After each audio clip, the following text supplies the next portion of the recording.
커피 한 잔도 못 시킨 할머니, 그 자리에서 기적이 시작됐다. 저는 올해 77살입니다. 제게는 아주 특별한 공간이 하나 있습니다. 바로 이 카페 테라스죠. 그런데 불과 몇 달 전만 해도 저는 이곳에서 커피 한 잔조차 시키지 못했습니다. 세상은 여전히 그대로인데 나는 더 이상 예전의 내가 아니었습니다.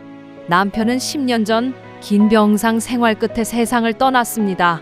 평생 가족을 위해서만 일하던 사람이었는데 마지막 순간 내 손을 꼭 잡고 이렇게 말하더군요. 여보, 당신 혼자만 두고 가서 미안해.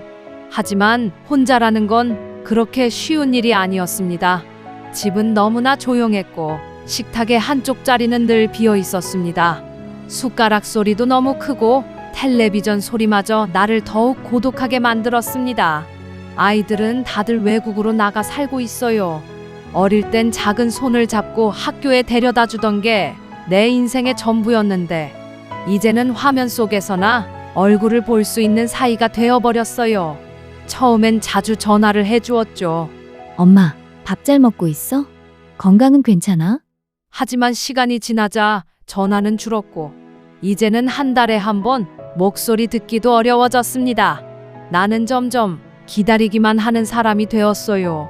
아침에 눈을 떠도 나를 부르는 이는 없고 저녁에 불을 꺼도 이야기를 나눌 사람은 없었습니다. 그렇게 하루가 길고 적적했습니다. 나를 불러주는 사람도 내 이야기를 들어주는 이도 없었습니다. 그러던 어느 날 동네에 새로 생긴 작은 카페를 발견했습니다. 간판이 반짝거렸고 문 옆으로 예쁜 꽃이 가득 피어 있더군요. 안에는 사람도 거의 없었고 밖에는 햇살이 따뜻하게 내리쬐는 작은 야외 테라스가 있었습니다. 나는 그 자리에 앉아 오가는 사람들을 그저 바라보며 시간을 보냈습니다. 하지만 커피를 시키진 못했습니다. 자식들에게 짐이 될까? 한 푼 두 푼 아끼다 보니 커피 한 잔도 괜한 사치인 것 같아 망설여지더라고요. 가방 속에 늘 넣고 다니던 작은 노트 한 권을 꺼내 그 위에 하루의 일기를 적기 시작했습니다. 오늘도 혼자 밥을 먹었다. 전화를 기다리고 있었지만 끝내 울리질 않았다. 그래도 카페 테라스에 앉아 있으니 마치 누군가 곁에 있는 것 같았다. 그게 나의 하루를 버티는 방법이었습니다. 며칠이 지나자 카페 사장이 나에게 조용히 다가왔습니다. 따뜻한 미소를 띠며 묻더군요. 어머니, 커피 한 잔 드려도 괜찮을까요? 나는 황급히 손사래를 쳤습니다. 아니에요, 괜찮습니다. 저는 그냥 앉아 있기만 해도 돼요. 하지만 그날 이후 내 테이블 위에는 언제나 따뜻한 커피 한 잔이 올려졌습니다. 사장님은 돈도 받지 않았어요. 그저 부드럽게 말했죠. 날씨가 너무 좋아요. 오늘 기분은 어떠세요? 어머니? 그 짧은 한마디가 나를 살렸습니다. 나는 노트에 이렇게 적었습니다. 오늘은 누군가와 말을 나눴다. 오랜만에 마음이 따뜻해졌다. 그때부터였을까요? 이웃들이 하나둘 나를 향해 다가오기 시작했습니다. 어느 날은 장을 보고 오던 아주머니가 작은 봉지 하나를 내밀었습니다. 할머니, 두릅 좀 드세요. 너무 많아서 나눠드려요. 나는 당황해서 아이고 괜찮아요 됐어요 하고 손사래를 쳤지만 결국 눈물이 차올라 두 손으로 봉지를 꼭 끌어안았습니다. 그날 밤 냉장고 문을 열자 반짝이는 반찬통이 나를 반겼습니다. 나는 노트에 적었습니다. 오늘은 밥상이 외롭지 않았다. 누군가 내 식탁에 마음을 놓고 갔다.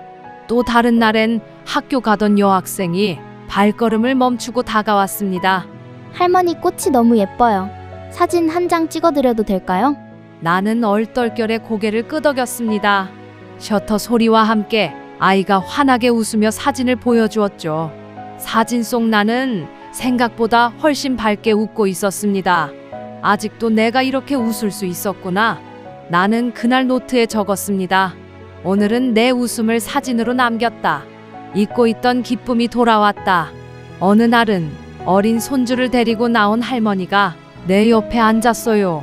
그 손주는 내게 과자를 내밀며 말했어요. 할머니, 이거 맛있어요. 같이 드세요. 그 작은 손이 건네준 과자 하나에 내 마음은 따뜻하게 녹아내렸습니다. 노트에는 이렇게 적었어요.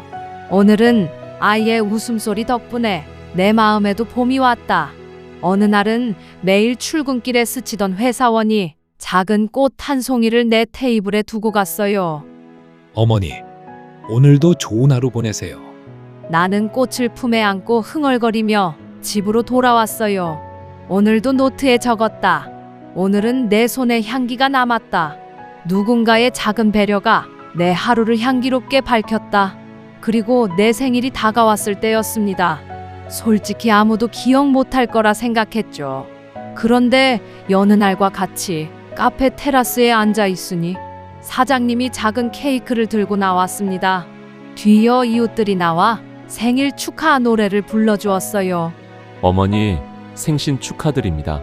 나는 눈물이 왈칵 쏟아져서 촛불을 끄는데도 한참이 걸렸어요. 나는 노트에는 이렇게 썼습니다.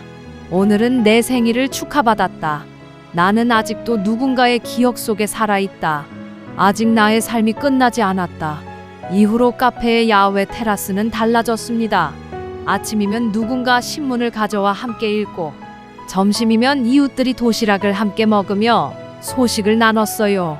늘 텅 비어있던 카페도 이제는 사람들이 찾아와 수다와 웃음으로 가득 찼습니다. 사장님은 말했습니다.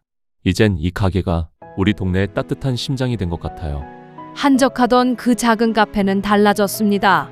손님이 없어 한가롭게 쉬던 사장님도 이제는 알바생과 같이 일할 정도로 바빠졌고, 동네 사람들은 커피를 마시러 오는 게 아니라 서로의 안부를 나누러 찾아오기 시작한 겁니다. 사람들은 말했습니다. 이 카페는 단순히 커피만 마시는 곳이 아니야. 우리 동네의 따뜻한 거실이야. 나는 그 말이 참 고마웠습니다. 사장님의 배려 때문에 시작된 인사가 대화로, 웃음으로 이제는 많은 사람들의 하루를 바꿔놓고 있으니까요. 사실 외로움은 나만의 이야기가 아니었습니다. 우리 또래의 많은 이웃들이 혼자 밥을 먹고 말 한마디 건넬 사람 없이 하루를 버티고 있습니다. 여러분도 아시나요?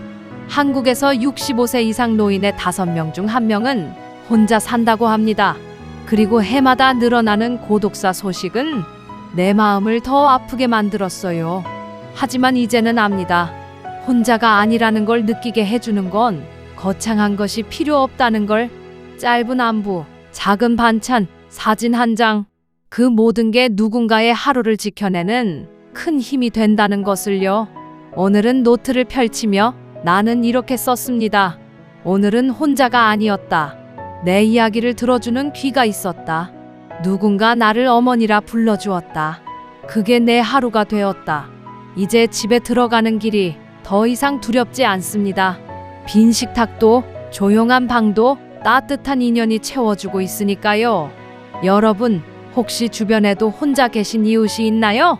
한마디 안부, 작은 손길, 그리고 따뜻한 미소가 누군가에게는 살아갈 이유가 됩니다. 그리고 언젠가 우리도 같은 길을 걸어가겠지요. 그날을 위해 지금부터 준비하세요. 건강, 관계, 그리고 노후.